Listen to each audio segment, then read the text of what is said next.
no importa quién enseñe acerca de la Trinidad, siempre enseñará lo mismo con los mismos errores. Vamos a seguir escuchando. Aquí estamos hablando del ser de Dios y por eso te decía, estamos pisando tierra santa. Estamos hablando del ser de Dios, claro. Entonces están presentando a Dios como un ser, pero ese ser tiene una relación personal con los hombres. Y si ese ser llamado Dios tiene una relación personal con los hombres, entonces Dios como ser es un ser personal.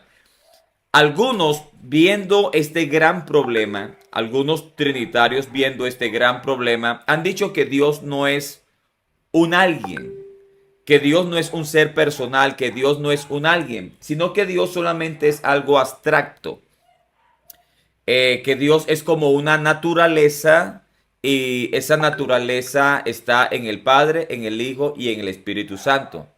Pero nosotros no tenemos relaciones personales con naturalezas. Nosotros tenemos relaciones personales con un alguien que tiene una naturaleza. Nosotros, los seres humanos, tenemos una naturaleza humana. Somos un alguien con una naturaleza. Pero mi hijo tiene una relación conmigo, no con mi naturaleza. Tiene una relación conmigo y yo, que soy un alguien, tiene una naturaleza que es distinta, ¿cierto? Yo no digo mi naturaleza tiene hambre. Yo tengo hambre por causa de una naturaleza que me hace tener hambre. Eso es distinto. Entonces, aquí el señor Suger Michelin está hablando de Dios como un ser. Pero si nosotros le preguntamos al señor Suger Michelin y a cualquier otro trinitario, ¿tiene usted una relación personal con Dios? ¿Tiene usted una relación personal con Dios? Si usted tiene una relación personal con Dios, entonces Dios es un ser personal. Bien. La doctrina de la Trinidad es un misterio, pero no es un enigma. Hay una diferencia fundamental entre misterio y enigma. Un enigma es una pared infranqueable. Yo no puedo penetrarla, yo no puedo saber absolutamente nada porque es un enigma. En un misterio yo puedo sumergirme en el océano. Aquí hay algo muy interesante en lo que dice el pastor Sugel Michelin, en que la Trinidad es un misterio, pero que no es un enigma. Pero en realidad, cuando a ti se te presenta una doctrina, la cual tú tienes que creerla, pero no la puedes entender, al final viene siendo un enigma.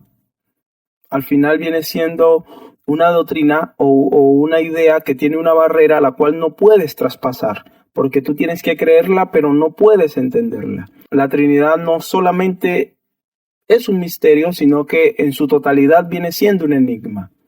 En un misterio yo puedo sumergirme en el océano y puedo conocer lo que Dios me ha permitido conocer porque lo ha revelado en su palabra. Pero tengo que entender que escapa a mi finita comprensión, a mi mente finita, para poder entender este concepto completamente. Entonces la Trinidad es un misterio, pero no es un enigma. Dios se revela a sí mismo en la Escritura como un Dios trino. De hecho, Bueno, es un misterio, pero no es un enigma. Pero el problema es que si el enigma es algo que no se puede escudriñar, no se puede traspasar, es algo que es como un gran muro donde el hombre solamente golpea, pero no puede introducirse y escudriñar y entender y saber y reconocer y explorar. Si usted ve la doctrina de la Trinidad, aunque se considera un misterio, al mismo tiempo tiene grandes destellos de que sea un enigma. Porque, porque resulta que la Trinidad debe ser creída sin entenderse. Y nosotros no tenemos nuestra fe basada en una nada. Nuestra fe está fundamentada en algo que Dios nos ha revelado, que Dios nos ha mostrado. Y aunque nuestra mente sea finita, el Espíritu Santo, que es infinito, nos ilumina para poder comprender lo que Dios quiere que nosotros comprendamos. Y cuando el señor Sugen Michelin dice que se sumerge en un océano, entre más la persona se sumerge en el dogma de la Trinidad, más comprende que la Trinidad es un error.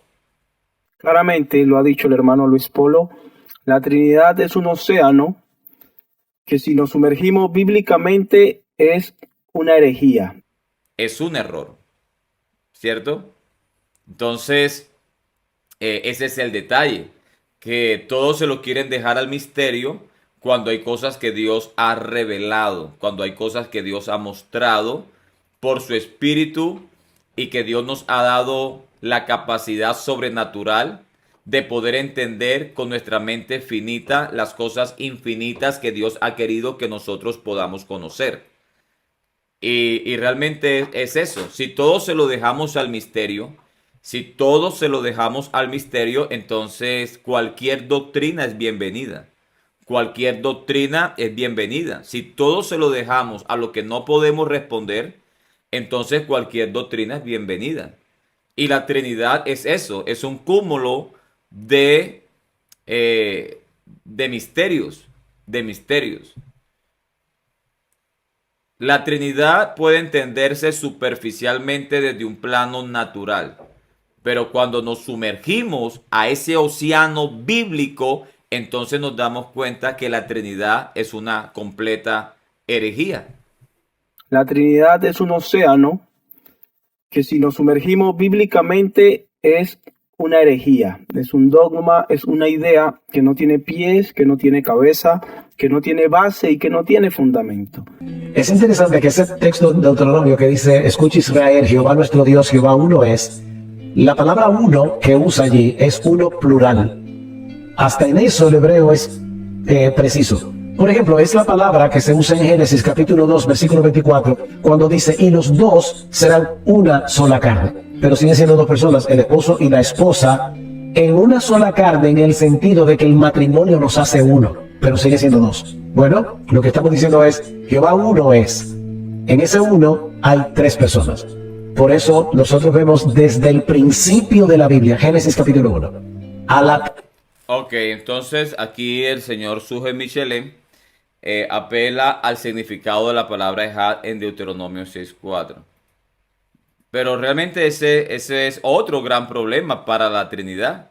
Y de verdad que sí que lo es.